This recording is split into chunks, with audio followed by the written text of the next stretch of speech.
रुपाली, माझ्या यूट्यूब चॅनलमध्ये तुम्हा सर्वांचं मनापासून स्वागत आहे। तर मी आज तुम्हाला गुलाबजामची रेसिपी दाखवणार आहे। मी याच्या आधी तुम्हाला एक खूप पहिले गुलाबजामची रेसिपी टाकलेली होती, पण ते खव्याचे दाखवले होते। मी आता तुम्हाला रव्याचे गुलाबजाम दाखवत आहे। तर जसे खव्याचे लागतात त्याप्रमाणे हे भी खूप छान लागतात। तर चला करून बघूया आपण। मी हा बारीक रवा घेतलेला आहे मैत्रिणींनो, 1 वाटी बारीक रवा घेतलेला आहे। जर तुमच्याकडे जाड रवा अवेलेबल असेल तर तुम्ही मिक्सरमधून बारीक म्हणजे फिरून घेऊ शकता आणि त्याची असे थोडं बारीक करून घेऊ शकता। तर हा मी 1 वाटी रवा घेतलेला आहे। गॅसवर मी कढई ठेवून घेतलेली आहे, त्यात मी रवा टाकून घेते। मी 1 चमचा तूप टाकून घेते। तुम्ही कोणतं पण तूप वापरू शकता मैत्रिणींनो, मी गावरान वापरलेलं आहे। तुम्ही साधं पण तूप वापरू शकता। आणि आपल्याला म्हणजे रवा आपल्याला लालसर नाही भाजायचा आहे, आपल्याला फक्त थोडासा त्याचा कच्चापणा गेला पाहिजे त्याप्रमाणे आपल्याला थोडासा भाजून घ्यायचा आहे, अगदी 4 ते 5 मिनिटं बारीक गॅसवर व्यवस्थित थोडा 5 मिनिटं भाजून घ्यायचं आहे आपल्याला। हे बघा 5 मिनिटं झालेले मैत्रिणींनो, थोडा आपल्याला असं वास सुटायला लागला की समजायचं आपला थोडा कच्चापणा गेलेला आहे याचा रव्याचा। ज्या वाटीने मी रवा घेतला होता त्याच वाटीने मी आता 2 वाट्या दूध घेणार आहे मैत्रिणींनो। 1 वाटी रवा घेतला होता, 2 वाटी दूध टाकून घ्यायचं आहे। 2 वाट्या मी दूध टाकून घेतलेलं आहे मैत्रिणींनो। आणि आता हे व्यवस्थित बारीक गॅसवरच आपल्याला व्यवस्थित हलवत राहायचं आहे। जरी गिटोळ्या पडल्या त्या हळूहळू मोडतात रव्यातल्या, तर ते आपण हलवतच राहायचं आहे 3 ते 4 मिनिटं। हे बघा मैत्रिणींनो, किती छान दूध सगळं आपलं असं हे होऊन गेलं, आटून जातं, असा व्यवस्थित गोळा तयार होऊन जातो। पण आपल्याला हलवतच राहायचं आहे म्हणजे गिठोळ्या पडत नाही। हे बघा 3 ते 4 मिनिटं लागतं ह्या प्रोसेसला। आता गॅस बंद करून घेते मी। आता मी हे रव्याचं बॅटर एका ताटात काढून घेते आणि थोडंसं गारू द्यायचं आहे, अर्धवट, जास्त गार नाही द्यायचं आपल्याला। आता आपण पाक करून घेऊया मैत्रिणींनो। मी गॅसवर कढई ठेवलेली आहे। ज्या वाटीने मी रवा घेतला होता ना त्याच वाटीने 2 वाट्या मी पाणी घेत आहे। 2 वाट्या मी पाणी टाकून घेतलेलं आहे।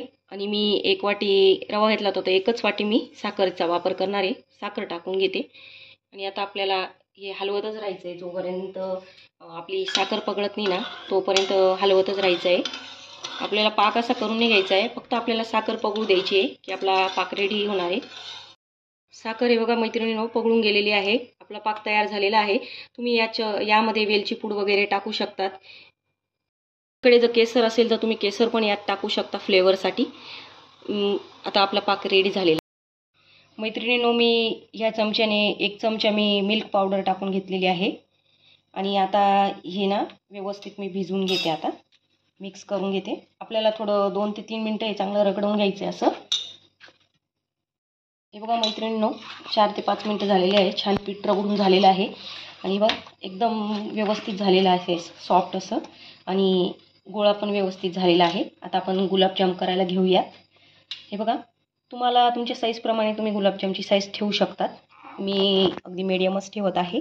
आणि आपल्याला गुलाबजाम जे असे गोल असतात तर आपल्याला गोल नाही करायचे, कारण हे रव्याचे गुलाबजाम आहे, थोडेसे कसं आपल्याला पेढ्यासारखे चपटे करायचे आहेत। आता हे मी असे गुलाबजाम करून घेते। मी सर्व गुलाबजाम करून घेतलेले आहे मैत्रिणींनो, आता गोळे करून घेतलेले आहे। आता आपण हे तळायला घेऊयात। त्यासाठी मी इथं तेल ठेवून घेतलेलं आहे। तेल आपल्याला जसं आपण खव्याचे गुलाबजाम तळतो त्याप्रमाणे आपल्याला बारीक गॅसवर हे बिलकुल तळायचे नाही आहे, आपल्याला मीडियम गॅस ठेवायचा आहे। खूप फुल पण नाही, खूप कमी पण नाही, मीडियम।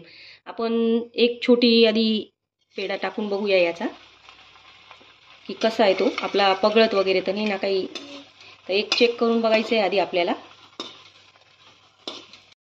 हे बघा मैत्रिणींनो एकदम परफेक्ट असं झालेलं आहे। आता आपण सगळे तळून घेऊयात। आता मी सगळे गुलाबजाम थोडे थोडे टाकून तळून घेते। हे बघा एकदम सुंदर होत आहे गुलाबजाम। एका साईडने गोल्डन ब्राऊन झालेले आहेत, मी आता उलटून घेते मैत्रिणींनो। हे गुलाबजाम असे तुटत पण नाही, काहीच नाही, एकदम व्यवस्थित होतात। मी तुम्हाला तोडून दाखवेल, त्याच्यामधलं टेक्स्चर कसं आलेलं आहे ते दाखवेल तुम्हाला मी। आधी मी हे तळून घेते। बघा मैत्रिणींनो किती छान गोल्डन तळले गेलेले आहे गुलाबजाम। आता मी हे काढून घेते।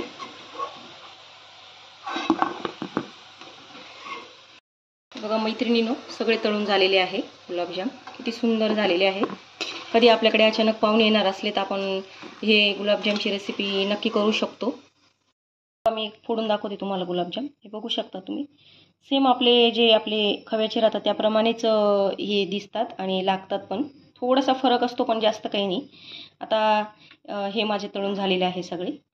आपण हा जो पाक करून घेतला होता मैत्रिणींनो, पण आपल्याला हा गार होऊ द्यायचा आहे. आपण जे आपले नेहमीचे गुलाबजाम करतो तो आपण गारगारच पाकात आपण गुलाबजाम टाकत असतो, पण आपला हा जो पाक आहे तो आपल्याला ह्या रव्याच्या गुलाबजामचा आपल्याला हा गार करूनच मग आपल्याला यात हे गुलाबजाम टाकायचे. तर मी गार करून घेतलेला आहे, आता टाकून घेते यात मी.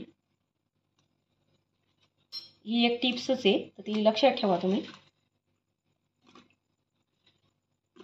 आणि हे गुलाबजाम आपल्याला थोडे मुरवायला थोडा वेळ लागतो, ते आपण लगेच घेऊ शकतो खाण्यासाठी. हे 3 ते 4 तास तरी आपल्याला असे होऊ द्यावे लागतात, त्याच्यानंतर मुरतात ते व्यवस्थित. बघा मैत्रिणींनो, 1 तास झालेला आहे गुलाबजामला. मी तुम्हाला दाखवते, एक तोडून दाखवते. हे बघा, या प्रकारे असा रसरशीत होतो. 4 ते 5 तास पण याला व्यवस्थितच मुरू द्यायचं आहे. अजून छान मध्ये त्याच्या मुरतं, पाक मुरतो छान 4 ते 5 तासात एकदम. आणि आता जसे आपले खव्याचे लागतात त्याप्रमाणे तर नाही लागत, पण बऱ्यापैकी छानच लागतात. तर नक्की करून बघा या पद्धतीने. एका वाटीमध्ये आपले 25 गुलाबजाम झालेले आहे मैत्रिणींनो.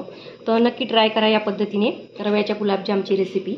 माझे व्हिडिओ आवडत असेल तर माझ्या चॅनलला सबस्क्राईब करा, लाईक्स करा, कमेंट करा आणि मला सपोर्ट करा.